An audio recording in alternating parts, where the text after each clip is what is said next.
Halo semuanya, kami dari kelompok 2 yaitu Aditman, Wiki, dan Kenny akan menjelaskan mengenai Digital Logic Circuit. Selamat menyaksikan.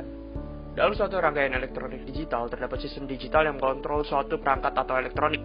Digital Logic Circuit hanya mengerti dua angka, yaitu 0 dan 1, di mana 0 merupakan indikasi off dan 1 merupakan indikasi on. Semua digital logic ini dirangkai dalam satu sistem digital yang terdiri dari satu set gerbang logika yang dapat menentukan kondisi 1 dan 0 tersebut. Selanjutnya kita akan membahas tentang truth table. Truth table merupakan tabel di mana kita menentukan input dan output dari rangkaian yang ingin dibuat dan berfungsi juga untuk melihat input dan output yang sesungguhnya apabila dikerjakan dengan benar. Nah, dalam truth table kita banyak bermain dengan bilangan biner 0 dan 1 di mana 0 adalah false dan 1 adalah true. Tabel kebenaran akan bertambah banyak semakin banyak input yang ada dan dialokasikan dengan nilai 2 pangkat n, di mana n merupakan banyaknya input. Selanjutnya adalah logic gates. Logic gate sendiri merupakan suatu gerbang logika yang menggabungkan 2 atau lebih input menjadi satu output sesuai dengan jenis gerbangnya, di mana sebelumnya kita telah mempelajari mengenai input dan output dengan truth table. Nah, gerbang logika sendiri itu ada banyak macamnya, seperti ada AND, OR, NOT, NOR, NAND, dan SOR. Lalu pastinya, dari semua gerbang logika ini memiliki ketentuannya sendiri, seperti contohnya gerbang logika AND yang mengalihkan inputnya, dan gerbang OR di mana kita menjumlahkan inputnya, dan masih banyak lagi sifat logic gates yang lain. Selanjutnya kita akan membahas tentang Karnaugh Map dan Boolean Expression. Nah, kali ini kita akan membahas mengenai SOP dan POS terlebih dahulu, yaitu Sum of Product dan Product of Sum. SOP merupakan metode di mana kita mengkalikan produk atau input kemudian menjumlahkannya atau sum. POS merupakan sebaliknya, kita menjumlahkan inputnya terlebih dahulu kemudian mengalikannya. Nah, lalu Boolean Expression akan sangat mempengaruhi logic gate yang kita gunakan, namun outputnya akan sama. Dan perlu diingat, apabila kita ingin memilih SOP, kita harus memilih semua output yang bernilai 1 pada setiap baris outputnya, dan memilih 0 jika kita ingin menggunakan POS.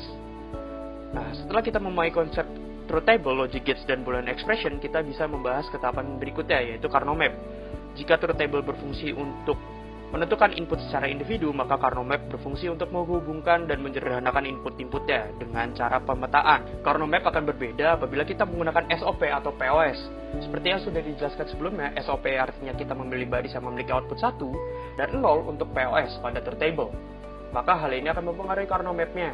Kita akan memasukkan angka 1 tersebut ke dalam Karnaugh Map jika memilih SOP dan memasukkan angka 0 jika memilih POS.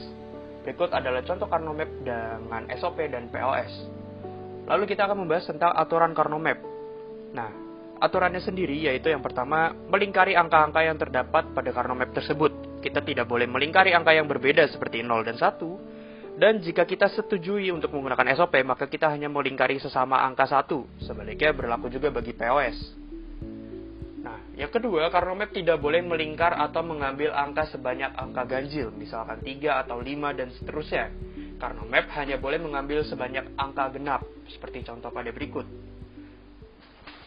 Yang gambar 1 itu salah, gambar 2 itu benar. Lalu yang ketiga, tidak boleh melingkari angka secara diagonal, hanya boleh ke atas atau ke samping. Seperti berikut gambarnya. Yang kiri itu salah dan yang kanan itu benar. Nah, lalu apa sih aplikasi dalam kehidupan sehari-hari tentang Karnaugh Map dan sebagainya? Nah, yang pertama itu ada termometer digital, lalu juga ada display menggunakan 7 segment display, jam digital, dan counter. Ya, sebenarnya sini saya akan menjelaskan mengenai menampilkan nama kita gitu kan, nama di 7 segment ini dengan menggunakan logic gate seperti berikut gitu ya. Nah, nama saya kan Kenny gitu ya. Jadi huruf pertama tuh K. Nah, di sini huruf K-nya ya saya bentuk seperti ini karena agak susah gitu kalau misalnya mungkin ada diagonal gitu kan, itu mungkin perlu pakai yang 14 segmen atau 16 segmen gitu. Jadi untuk K-nya saya bentuk seperti ini.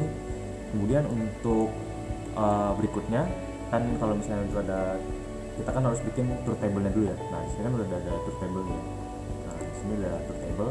Jadi kita cek apakah kalau misalnya kita dengan menggunakan truth table ini apakah dia bakal hasilnya bener apa enggak gitu ya. Nah, yang pertama kan kita 000 harusnya menghasilkan huruf K gitu ya, huruf K ini. Nah, harusnya udah bener ya, di sini kan nilai value-nya di sini settingnya 000 menghasilkan huruf K di sini gitu ya. Kemudian untuk yang kedua itu 0001, kita cek 0001 kan namanya huruf E gitu ya kan, K habis K E, nama saya kan Kenny gitu ya, K E. Nah, ini bentuk E nya seperti ini. Kemudian untuk yang berikutnya 0010 Nah, tes harusnya bentuknya N. Nah, bentuknya N, udah N seperti ini.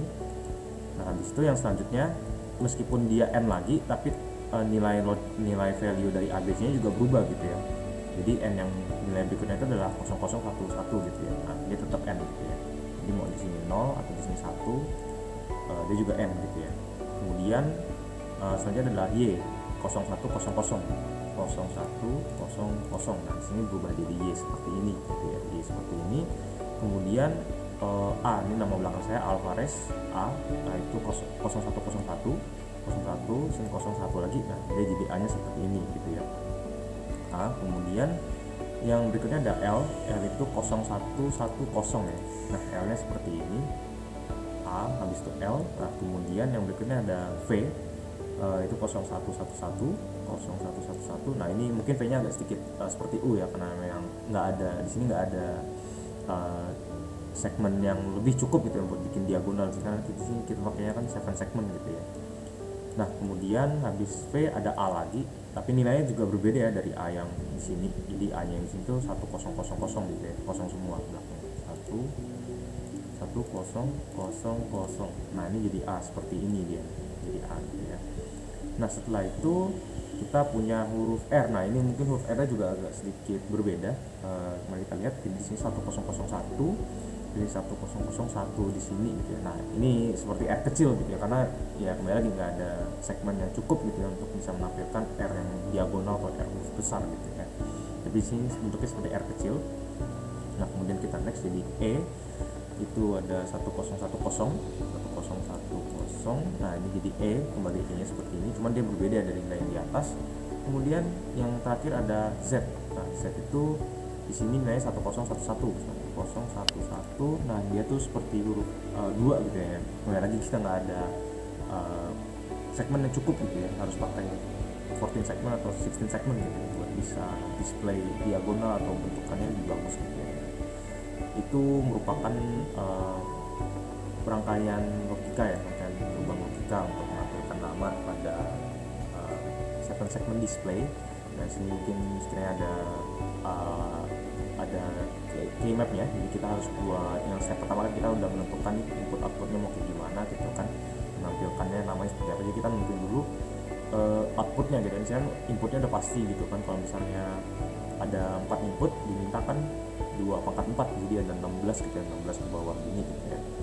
Kemudian kita tentuin inputnya gitu, mau K itu berarti apa. Misalnya K di sini itu kan berarti nilai A nya yang nyala gitu kan pada 7 segmen. Nah, di 7 segmen kan udah ada dibuat tuh A, B, C sampai ke G nya kan. Jadi kita tentuin, oh kalau bentuk kayaknya saya tadi kan dia berarti seperti ini gitu kan. Nah, berarti dia yang A nya nyala, B nya mati, C nya nyala, D nya mati, E nya nyala, F nya nyala, G nya nyala gitu kan. Jadi di sini makanya ada kosongnya ada 2 gitu kan. Nah, tinggal menyesuaikan sama nama berikutnya gitu ya. Kalau misalnya namanya panjang ya berarti nanti pakai inputnya lebih banyak lagi gitu. Nah, setelah kita buat keymapnya ini hati-hati karena dia kan ada banyak banget yang don't care-nya, ada 4 tuh, ada 4 row ke kanan gitu. Dari kiri ke kanan ada 4 yang don't care gitu ya. Itu jadi kita harus ngambil, ibaratnya kita ngambil lingkaran dari keymapnya itu bisa lebih banyak gitu ya, atau lebih ya makan lebih banyak lah gitu. Kalau saya suka ngomongnya makan lebih banyak gitu don't care-nya gitu.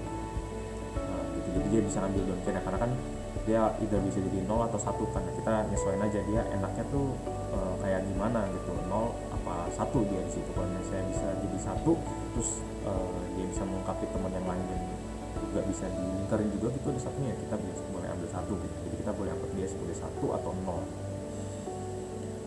Nah, paling gitu sih. Nah, kemudian di sini juga ada, kita habis membuat keymapnya kan udah ada semua inputnya ya, ini semua inputnya kita SOP kan. Jadi dia makanya di sini gerbang logikanya tuh n gitu ya. Nah, kecuali yang EFG nih, yang EFG itu untuk input EFG ini dia OR gitu ya, karena memang untuk kebetulan nama saya dapatnya begini ya gitu, jadinya OR gitu, karena memang di terakhir itu banyak kan nyala gitu ya, jadinya cukup OR aja gitu, nggak perlu sampai pakai F gitu.